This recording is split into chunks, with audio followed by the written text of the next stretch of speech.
anything that I do, I always ask myself, am I getting over myself? Am I putting my needs aside, my stresses, my worries that in the grand scheme of things, I'm not saying every time, but in the grand scheme of things, probably will not matter. And I try and look at it from that lens and say, as long as I'm not looking on my inner focus for me, what do I need all the time? And I look on whoever I'm talking to, I look on their relationships, I look on their perspective, then the world's going to be a better place because we're not looking inwards and we're looking to serve outwards.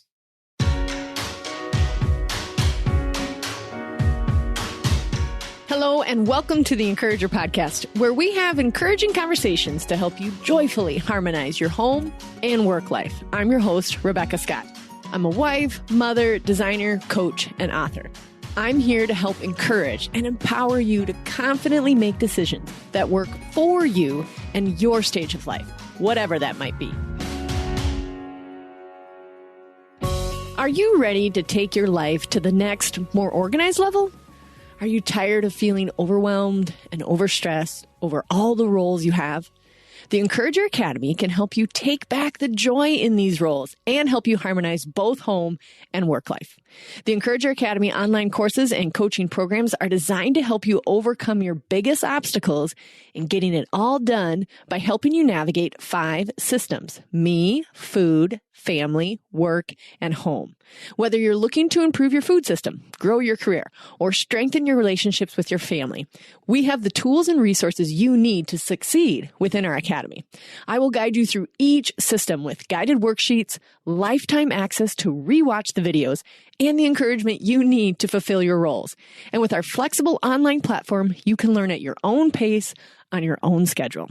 Here are just a few of the benefits of joining the Encourager Academy: lifetime access to rewatch the videos and the guided worksheets, proven strategies and techniques for overcoming overwhelm and general fatigue with all your roles, practical tools and resources for improving all your systems no matter how much or how complicated, and flexibility to learn and grow on your own schedule from anywhere. So why wait? Join the Encourager Academy today and start harmonizing both work and home life. Use the code WeGotThis to get $50 off. Visit our website at theencourageracademy.com to learn more and enroll. Hello, encouragers. On today's podcast, I have my guest, Brandon Davis, and he's going to tell us a little bit of his journey, a little bit of his story. And I think it's really encouraging as I get a little discouraged by what our world is telling us and the difference between what God is telling us and what the world is telling us. And this guy is certainly bucking a few trends. And I'm like, yes, please preach on, because he has a perspective of being young. So without further ado, welcome our guest, Brandon Davis. Welcome. Thanks, Rebecca. I appreciate it. Excited to be here. Hopefully I could provide at least one piece of information out there that could stick with somebody. If not, continue listening because Rebecca's still going to be talking, so it could be fine. No, you have loads of stuff, because even when I was doing like the little pre-interview chat here, I'm like, oh, first of all, the name of the podcast is, his podcast is Get Over Yourself. Who says that at 20? Because honestly, I think the messaging is like me. And I'm seeing it play out, including, I shouldn't just say for younger generation, us included. We're being fed these messages through our Instagram feed and through anything really, is like, concentrate on yourself. If it doesn't work for you, drop it. And I'm like, I got to compare my notes with my heart and with my Bible. Is like, is this really what the message is? But let's talk a little bit about your story first. So you got married young. How old were you when you got married? So I was 21 years old when I got married. Yes. And nobody gets married that young anymore. I was 21, but that was when it was still like somewhat normal. So do your friends give you a lot of flack for that?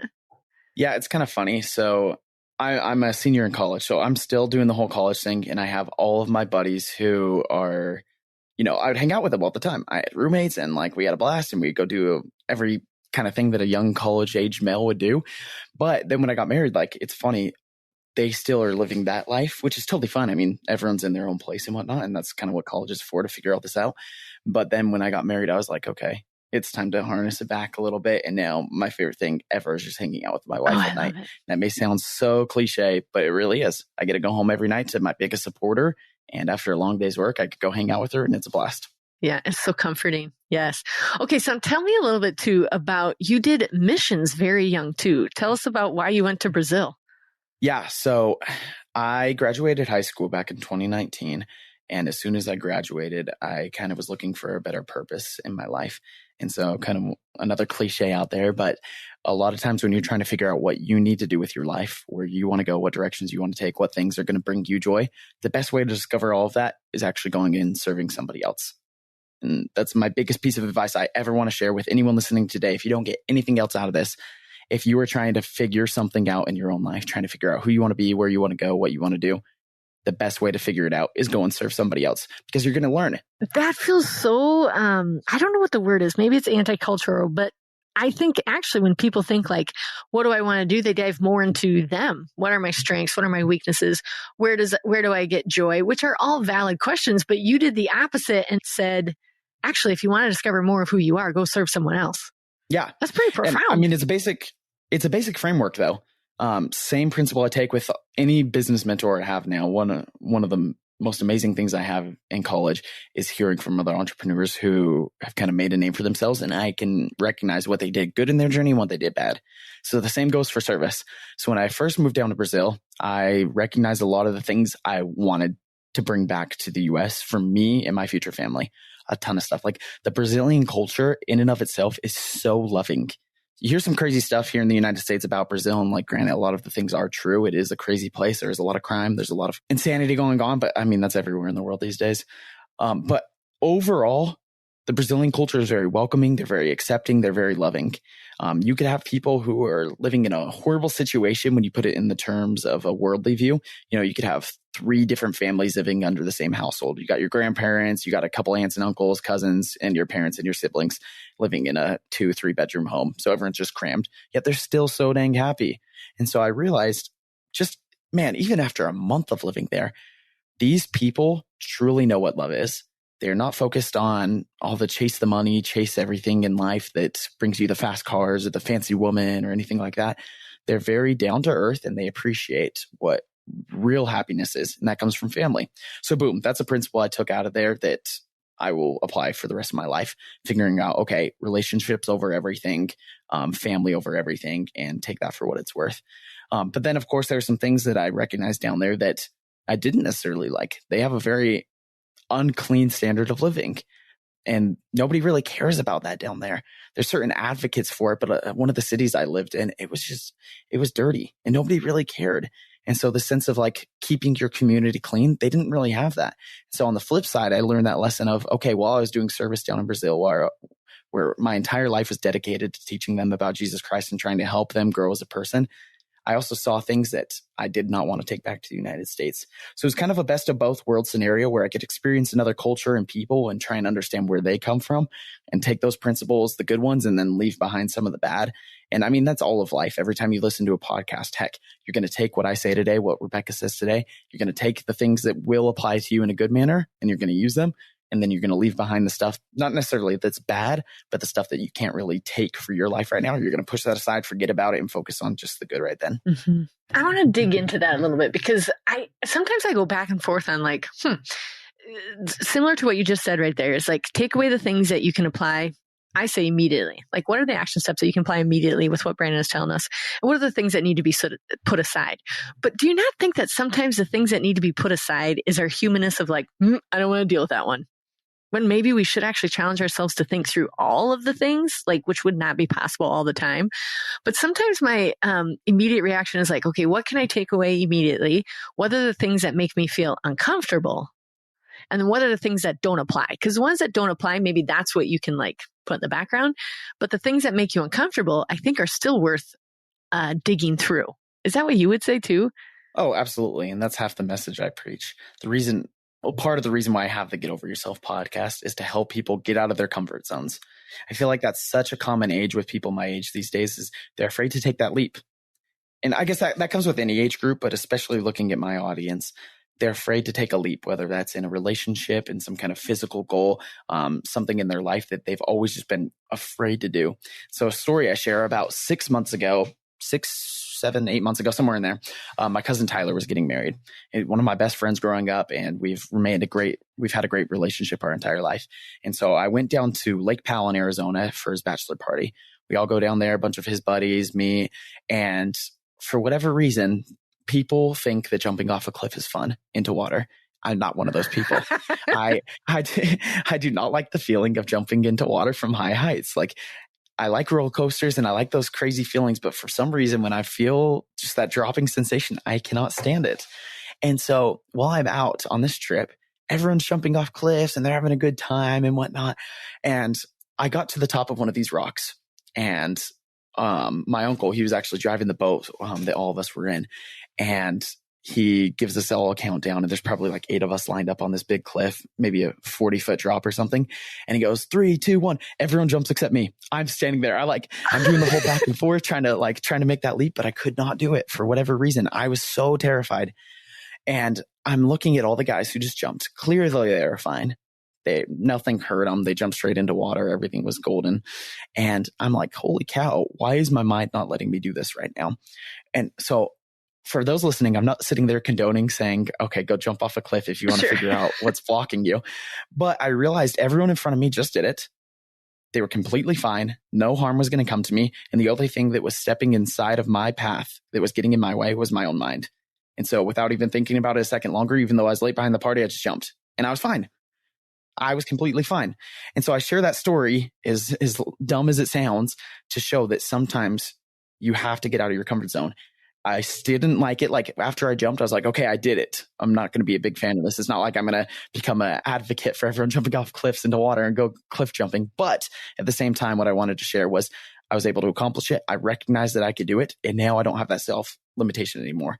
I know I could do it when the times get tough. I know I could do something like that again. Yes, it's so good. That's such a good illustration of it. I too do not. I love adrenaline rushes and everything, but there's something about a cliff and water. So now I will have to. But like you said, I'm not encouraging everybody, but it is true. So tell me a little bit about why you came up with the phrase. I'm assuming with your background in serving in missions for Jesus Christ, getting married young, and the message for your generation, I actually don't think it's just for yours. I think it is an overarching for all of us. Post 2020 is like, we need to take better care of ourselves. Yes, but not to the detriment of our other roles. So why did you name it Get Over Yourself? So, kind of funny story going back to when I was in early middle school.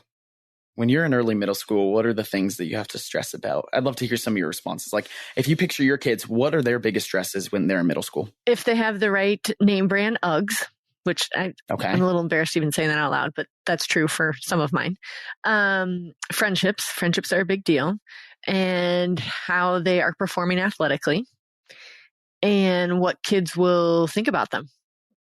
How they look, how they perform, all of that.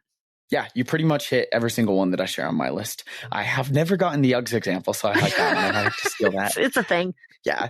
So when I picture back into my middle school age, the biggest stresses that I can remember were if you got a good grade on the test, if your crush liked you back, if you're okay with your friends, like you had that relationship, you had friends at school and you guys could mess around with each other and whatnot. And then the last one I had on my list is that you did good in your sporting event. Those were my biggest stresses in a middle school kid. And I understand some kids are in a different situation. If you have any younger listeners out there and maybe their parents are in a tough situation financially, or there's craziness inside the home, that's a different story. I'm talking about specifically just inside of your school life, the simple worries that a kid has to go through day in, day out. It's very, very simple. There's nothing crazy about it. And so I remember when a lot of my friends growing up were so stressed over a lot of these simple issues. That issue, does my crush like me back? That issue, did I get a good grade on the test? These things that in the grand scheme of all of life have zero merit, do not matter whatsoever. And so as they would complain about this or be worried about it, it was kind of mean to me at the time. And it was more of like a joke to nab at them a little bit, but I tell them to get over themselves. Oh no, Brandon, I just got a bad grade on my test. You're fine. Go get over yourself. You're fine. Okay. Oh no, my crush doesn't like me back. You're fine. Go get over yourself. Oh no, I missed the game-winning shot in basketball last night. It's fine. Get over yourself. And as little as annoyance as that was for a lot of my friends, I realized after years and years of saying that as a joke that it actually had a lot more power behind it. And so what this original joke started off as, it turned into a life principle that I use inside of my head. So when I'm working on my business, when I'm trying to foster a relationship, when I'm trying to create a better atmosphere for me and my wife at home, anything that I do, I always ask myself, am I getting over myself? Am I putting my needs aside, my stresses, my worries that in the grand scheme of things, I'm not saying every time, but in the grand scheme of things, probably will not matter. And I try and look at it from that lens and say, as long as I'm not looking on my inner focus for me, what do I need all the time? And I look on whoever I'm talking to, I look on their relationships, I look on their perspective, then the world's going to be a better place because we're not looking inwards and we're looking to serve outwards. Hey, encouragers, are you tired of feeling overwhelmed by information overload? Do you crave clarity and purposeful progress? Less of a fire hose and more of a slow drip? Let me introduce you to the Clarity Blueprint membership community. It's a place where women just like you gather to transform their lives from chaos to clarity. We take purposeful steps each month so you can see results and not get overwhelmed.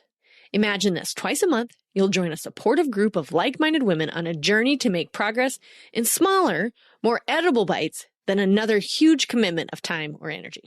Our sessions are designed to help you cut through the noise, set meaningful goals, and take actionable steps toward progress. Think of it like your podcast listening with additional support. You'll get access to our monthly calls, worksheets, videos, guest speakers, resources, and a fun community that's cheering you on every step of the way. Say goodbye to overwhelm and hello to purposeful progress immediately. We promise to keep it simple yet impactful and very affordable. Visit theencouragerpodcast.com, click on the tab Clarity Blueprint, and become a member today. You can join at any point, and we can't wait to see who's going to walk along this journey with us. Hey, encouragers, we know that life can feel really stressful. We also know we can implement some systems and some simple ways to help reduce all of that stress. And I've been trying two things that seem to be really helping not just my mind, but also my body. I've been using Just Thrive Calm supplement and Just Thrive Probiotic, and I am loving it. With Just Calm and Just Thrive Probiotic, you'll have the ultimate stress-fighting duo to help you win the day every day. And it's all with a money-back guarantee. So for a limited time, you can try Just Thrive risk-free, and you can save 20% off a 90-day bottle of Just Thrive Probiotic and Just Calm when you go to justthrivehealth.com and use the code ENCOURAGER. That's like getting a month for free, and it's with a money-back guarantee. This will help both your body and your mind line up so you can keep encouraging others. After all, we've got this. This is so true. Sometimes the phrase is, that's a first world problem. And, we kind of joke about it, but I'm like, no, seriously, you guys. It seriously is. We have got to, I also call it, we got to zoom out. If the kids are just really self-focused, I'm like, guys, I need you to zoom out. Or the phrase, in light of the kingdom. Is this going to matter? Really, your Uggs not being the actual Uggs, is this really going to matter? But also having compassion for in that moment for that kiddo and for that scenario, it really does matter. So then as a parent, you kind of have to decipher okay, is it worth the stress for her? Him, her, I'm not going to be specific on which kiddo. But is this really going to matter? And sometimes it does. But I just love giving them perspective also is but it won't. Later on, it may not. I love the phrase because it is a little bit provocative too. It's get over yourself because it's hard to hear at first, but then you're it's just so stinking true. Please zoom out, look at it at the perspective of whatever. I got to offer my son some perspective just a week ago. He's at 17 and he didn't ask for it. And I'm big on the whole lecturing thing. I read in a book, it's so good, that you only get 3 sentences with your kiddos. I'm just giving you a little advice down the road, Brandon. You get 3 sentences before it sounds like a lecture. So think about that even with your spouse. You're okay, I get 3 sentences before it sounds like a lecture. So I'm always very calculated in what am I going to say? I said, it wouldn't be a bad idea for you to start asking your loved ones around you what they were like at 17. And he was like, why? I said, because it'll give you a perspective on what life was like then and how it shaped them, because a lot of things get shaped in those years. And so we'll see. I gave him a little assignment where I was come back and tell me about 3 people. You get to pick which 3. And he hasn't come back yet, you guys, but I'm looking forward to what he learns. And it's not necessarily serving others, but at least it's giving him some sort of perspective. Oh, yeah. And getting out of your own mindset and asking whether or not, this is one of my favorite things. I got this challenge when I was younger in high school. I had a professor, I guess in high school you call him a teacher. Sure. I'm so used to my college lingo right now.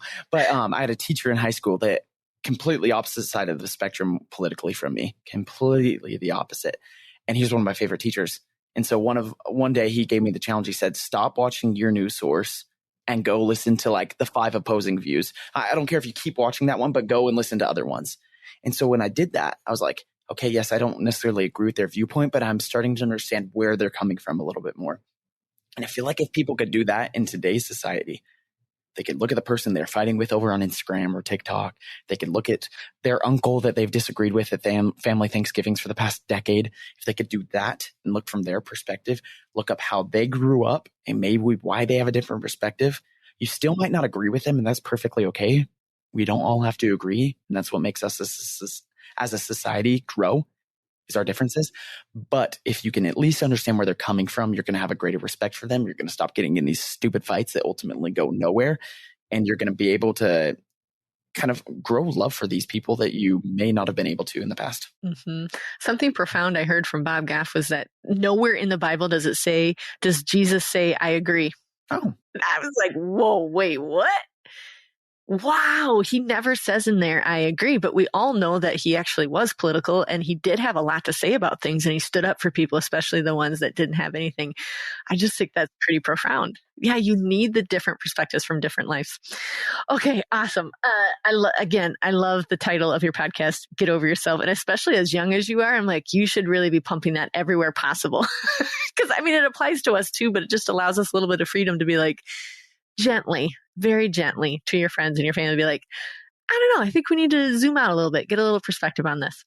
Okay, and I have another question here because you've been sharing with us, Brandon, so much about your life and being able to serve on missions and getting married young. What are your daily disciplines? And how can they benefit our listeners as we're gaining so much insight? Yeah, I love this question. It's one of my favorite things to talk about is my daily disciplines. And it's funny, I actually just phrased this word, made this daily discipline. That's what I came up with about a month ago. So I've been practicing it for years, but I never had a way to explain it perfectly or the framework. Yeah, exactly. The framework behind it, the title. So my daily disciplines, it's a strategy I use to get out of my comfort zone every single day that doesn't disrupt your normal lifestyle. A lot of times people are afraid to jump into something new and difficult because they fear it'll disrupt their daily routine, which it completely does. Over on my podcast, Rebecca, we talked about this. You made a reference to the people who for 10 days will wake up at 4 a.m. They'll go hit the gym. They'll go on their 5-mile run. They're going to go hit the cold plunge. They're going to eat the healthy breakfast and get started working before everyone. I've been there. I've done that. And I still try and emphasize waking up early and getting these things done. That everything we said is a great thing, but it's just the harsh reality that most of the people, when they start, they're going to wake up at 4 a.m. maybe 3 times, maybe 4 times. And then this sucks. I'm tired. I don't want to do this again. Right. And so I have a practice, these daily disciplines inside of my life that do not disrupt my schedule. Because realistically, if you can keep everything that you're going to do to get out of your comfort zone and to continue grow in your personal life or your business life or your relationships, whatever it is, if you could do that in a simultaneous manner as your daily schedule, you're going to be able to continue going on. You're not going to get burnt out and you're going to want to keep doing them. So for examples of daily disciplines, the one that I've been the most consistent with every single day for the past year and a half now, I have taken a cold shower every single time when I get in the shower. I get in the shower. I know I'm going to shower every single day. It's not going to disrupt my schedule whatsoever. So every time when I get in, instead of turning the water warm, I turn it cold because that gets me out of my comfort zone for 3 to 5 minutes when I take my showers every single day. I get out of my comfort zone. I feel cold. My body's shivering. It's a feeling I don't like. And to be honest, I never probably will get used to it, but it gets me out of my comfort zone and it does not disrupt my schedule. So other examples that people listening today could take in order to find a way to continue to grow in their own life. One of your daily disciplines could be maybe if you commute to work, you generally listen to music, try turning it on an audiobook or listening to a podcast.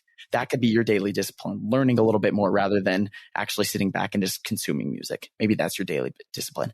Maybe your daily discipline is when you wake up, you simply say a prayer, or when you go to sleep. That's your daily discipline. No matter what, it's not going to disrupt your schedule to say a 2-minute prayer when you wake up or go to bed. That's your daily discipline. Maybe it's when you get to the office for 5 minutes. 5 minutes in the grand scheme of a workday is absolutely nothing. Maybe it's sitting down at your desk, doing a little meditation and breathing exercise and saying, okay, I'm ready to start my day. And I'm not saying you have to do all these. The point is you have to do one that is going to get you out of your comfort zone a little. Nothing too crazy. It's not going to disrupt your life or be an absolute end all be all, but it's going to prove to yourself inside of your mind that you were able to do something tough and you're going to be able to do something consistent. So when push comes to shove, when some trial comes inside of your life that you feel like you can't handle, you're going to be able to look back and say, okay, I've been consistent for the past, I don't even know how many I'm on now, 500 days of taking a cold shower. I can do something difficult. I've been able to turn off my music for the past 200 days and listen to a podcast that said I could take on whatever God's throwing at me. Yes. Again, I love nothing that. grand scheme. It's super simple. It does not disrupt your day, but it gets you prepared for something tougher down the road. Yeah, because the truth is we don't honestly need a whole nother system or a whole nother thing to try. So this is like, I love the permission that it fits already within something that you're already doing. Yeah, it's just, that's great advice, just to have a little something that gets you out of your comfort zone, because it's alarming to me. And I don't even know, I'm trying not to make references to 2020, but it just seems like after that, everybody was so hungry for comfort, because everything was so unknown that now I think we're just completely adverse to it. We're like, nope, not for me. And I'm like, but how do we work past these? So if you have a moment of discipline and consistency that you can refer back to, like you said, 500 days of it, then surely you can survive 10 days of something uncomfortable. Exactly. 10 minutes of a difficult conversation, because you have proved in your brain and physically, because that's also a reaction you're having with the cold shower physically, that you can do it. So I love that. It might involve a mental break, a spiritual break, or a physical break that reminds you, yeah, you can do tough things. That's great. Nothing crazy about the process whatsoever. So whatever daily discipline that you as listeners want to take inside of your own life right now, think about it.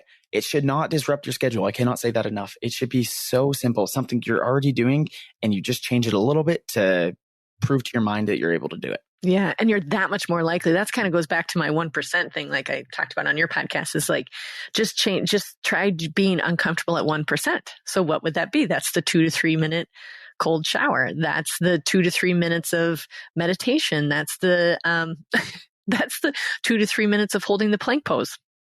Like, get there, whether it's physically, mentally, or spiritually, doing something outside of your comfort zone at 1%. What would that look like? And I do love the emphasis that it's already something you do, which is what we kind of call a pairing, like pair it together with something you're already used to. I don't know about this whole cold plunge thing and the cold shower thing. We have one. And my oldest daughter is like a ninja. It like doesn't affect her. She gets this huge rush, and I'm still like, oh, I don't know that I want to. And based on my chiropractor and my supplement guy that helps make sure my body and everything is functioning well, he suggested that I not start it for a while, because I will go into shock, because I operate on so many strange levels that I was like, okay, permission. I don't have to. And he goes, no, not forever. Let's get your levels right, and then you can. I was like, dang it. I thought for sure I'd be able to say, I don't ever have to do this. Nope, not true. No, it's coming for you one day, Rebecca. Whether that's days today or in 5 weeks, or it doesn't matter. It's coming for you. But I can't help but think it would be so good. I find myself doing things that are comfortable and that are known, and I can't think that's what we're meant here to do either. There's something to be said about that. And I feel like sometimes we all fear that we're always going to be doing something comfortable, and that's where you have to be worrisome. Because in the comfort, I heard this quote one time. It was actually a guy I did missionary work with. He said, there's no comfort in the growth zone, and there's no growth in the comfort zone. Yes. And that is 100% true. Mm-hmm, mm-hmm. And if you feel uncomfortable, you're growing. So like, lean in. Oh, that's so good. Okay. I always end the interview, Brandon, with asking you, how would you encourage our listeners? Absolutely. This is, once again, I feel like I keep dropping cliches, but sometimes those are the ones we need to hear. My best piece of advice is to just get started. Just get started in whatever you're trying to accomplish. A lot of my episode, Rebecca and I talked about starting a business, and we talked about her purse business. She had to just get started, put her foot in the water, and just get going. That's the same if you're starting a race. You have to start somewhere. You got to put one foot in front of the other and just get started. If you're working on a relationship, you're never going to be able to marry the love of your life if you don't take the first step of just asking the cute guy or girl out. Just get started. So as cliche as that is my ultimate piece of advice. Just get started on whatever you're trying to accomplish. Yeah.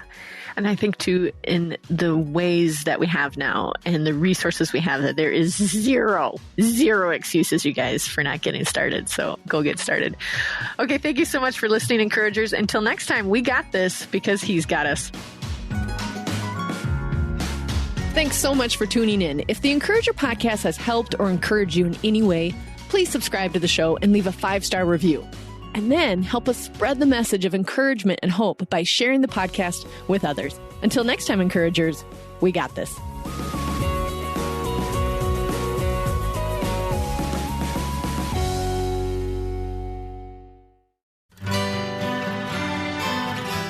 The Historical Jesus Podcast is the sweeping saga of the life and times of Galilean Jesus of Nazareth, as well as the faith, religion, and church founded to honor and disseminate his acts and teachings.